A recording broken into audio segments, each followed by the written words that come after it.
Good afternoon students. आज हम पढ़ेंगे थर्ड क्लास के हिंदी। इसमें पार्ट 3 है आपका सच्चे हिरण व हिरनी। तो ये एक कहानी है, चलिए देखते हैं। जंगल में एक तालाब था, वहाँ पशु पानी पीने आया करते थे। एक दिन क्या होता है, एक शिकारी तालाब के पास आता है। अब वो कई दिन से बहुत भूखा रहता है, तो उसने सोचा यहाँ कोई ना कोई तो शिकार उसे अवश्य मिल जाएगा। इसलिए वह तालाब के पास जो वृक्ष था उस पर चढ़ के बैठ गया। थोड़ी देर के बाद क्या होता है, हिरनी तालाब में पानी पीने आई। शिकारी ने हिरनी को मारने के लिए जैसे ही धनुष, हिरनी ने शिकारी को देख लिया। वह बोली, भाई शिकारी, मैं जानती हूँ कि अब मैं तुम्हारे बाण से बच नहीं पाऊंगी, किंतु तुम मुझ पर दया करो। मेरे छोटे छोटे बच्चे मेरा रास्ता देख रहे हैं, तो मुझे समय दो। मैं वचन देती हूँ कि अपने बच्चों को दूध पिलाकर उन्हें अपनी सखी को सौंपकर लौट आऊँगी।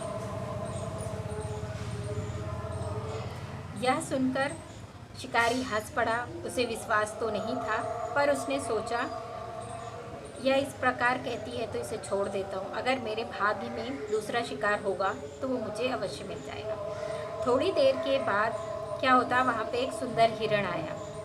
शिकारी ने उसे मारने के लिए जैसे ही धनुष बाण चढ़ाया तो हिरण ने उसे देख लिया और बोला, भाई शिकारी, अपनी हिरनी और बच्चों से अलग हुए काफ़ी देर हो गई है।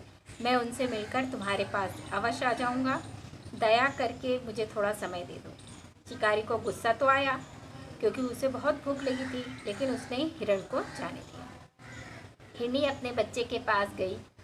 उसने उन्हें दूध पिलाया और सखी को सारी बात समझाकर अपने बच्चे सौंप दिए।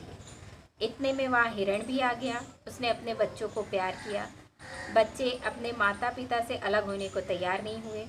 अंत में उनका हट मानकर हिरण व हिरनी ने उन्हें भी अपने साथ ले लिया। तालाब के पास आकर हिरण ने शिकारी से कहा, भाई शिकारी, हम सब आ गए हैं, तुम हमें मारकर अपनी भूख मिटा लो। हिरण और हिरनी की सच्चाई को देखकर शिकारी दंग रह गया। वो पेड़ से उतरकर बोला, तुम इतने सच्चे हो, तुम प्राणों का मोह छोड़कर सत्य की रक्षा के लिए मेरे पास आए हो।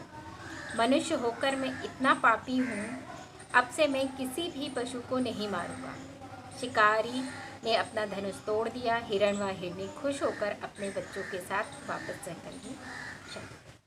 इस कहानी से हमें क्या शिक्षा मिलती है? इस कहानी से हमें यह शिक्षा मिलती है कि सच्चाई की हमेशा जीत होती है। इसलिए कितनी भी कठिन परिस्थिति हो, हमें हमेशा सत्य का साथ देना चाहिए। हमारी जो नेक्स्ट क्लास लगेगी उसमें हम इस चैप्टर की बैक एक्सरसाइज और क्वेश्चन आंसर करेंगे। तब तक आप लोग ये चैप्टर अच्छी तरह से रीड कर लीजिएगा। Thank you.